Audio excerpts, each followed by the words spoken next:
नमस्कार, मी लतिका। आज मी तुम्हाला प्रसादासाठी खीर बनवून दाखवणार आहे। त्यासाठी बघा, दूध गरम करत ठेवले आणि हे दूध आहे ही 1 लिटर दूध घेतलेलं आहे आणि चांगलं गरम करून घेतलेलं आहे, उकळून दिलेलं आहे। त्याची जी साई आहे ना, तशी एका साईडला बघा मी सारून घेतलेली आहे। तांदूळ भिजत घातले होते, बारीक आकाराचे तांदूळ आहेत। ह्या चमच्याच्या मापाने मी 6 चमचे तांदूळ भिजत घातले होते। साधेच आहे ते, बासमती वगैरे तुकडा वगैरे जरी टाकला तरी चालू शकतं। सगळे पहिले काढून घेते पाण्यातून। आणि हे जे तांदूळ जे भिजत घातले होते ना, हे मी 1 तास झाले बघा मी भिजत घातले होते। मिक्स करून घेऊया, असे साईडला आले सरकून घेतले होते। गॅस आहे मिडियमचा। आता ह्याच्यामध्ये काय करणार आहे, थोडेशा मी एकदम केसरच्या काड्या टाकणार आहे। असेल तर टाका, नसेल तर नाही टाकलं तरी पण चालू शकतात। उकळून घेऊया पहिलं, कारण ह्यात आपण तांदूळ टाकलेले आहेत। मस्त असं बघा हे उकळलेलं आहे आपण तांदूळ टाकल्यानंतर। ह्याच्यामध्ये काय करायचं माहिती आहे का, तांदूळ चांगले आपले शिजवून घ्यायचे आहेत। तर ह्यामध्ये बाकीचं साहित्य पण मी लगेच टाकून घेणार आहे। ह्याच्यामध्ये बदाम, काजू, थोडंसं मगज घेतलेलं आहे, हे मनुके घेतलेले आहेत, पंपिंग सीड घेतलेले आहेत। हे सगळे मी तुम्हाला पाहिजे तर थोड्याशा तेलावर तुम्ही भाजू शकता, मी कच्चेच टाकणार आहे। खूप जणांचे असे हे असते की म्हणजे हे होतं, फुटते मनुकं टाकल्यानंतर, पण नाही फुटत। आता तुम्ही कशा पद्धतीचे मनुके आणता त्याच्यावर अवलंबून असतं।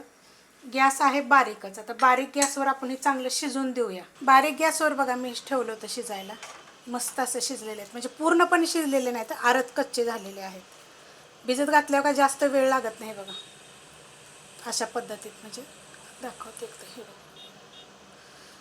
तर याला आपल्याला कसं गाळ शिजवायचे आणि जरा जरा काय करायचं, असं तांदूळ कसे शिजले की असे थोडे मोठे होतात ना, तर असं चमच्यानं थोडंसं दाबायचं आणि साईडला जशी खीर शिजतील का नाही, तर साईडला येतं ना ते आत सारायचं बघा, अशा पद्धतीत आहे। ह्याच्यामध्ये काय टाकणार आहे माहिती आहे का, चवीप्रमाणे टाकायची साखर, त्यात टाकणार आहे वेलची, जायफळ पूड मी साखरात कुटून घेतलेली आहे। मिक्स करून घेते पहिलं।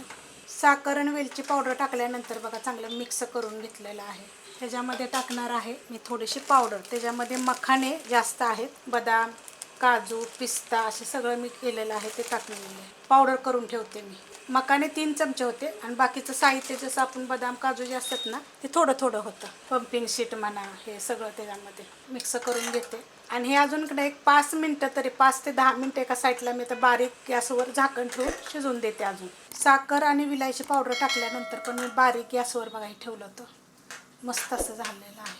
फास्ट गॅस करायचाच नाही, कारण की भात तर आपला हे जे तांदूळ आहे ते लगेच शिजले जातात। आणि थोडं थोडं चमच्यानं असं हे केलं का नाही की बघा अशा पद्धतीत बारीक एकदम होतं। ह्याच्यापेक्षा पण बारीक होते। खूप रेसिपी मी टाकल्यात बरं का ह्याच्या खिरीच्या वेगवेगळ्या पद्धतीनं, तुम्ही अशी पण करून बघा। थोडंसं तर हे आपलं गावरान तूप टाकणार आहे।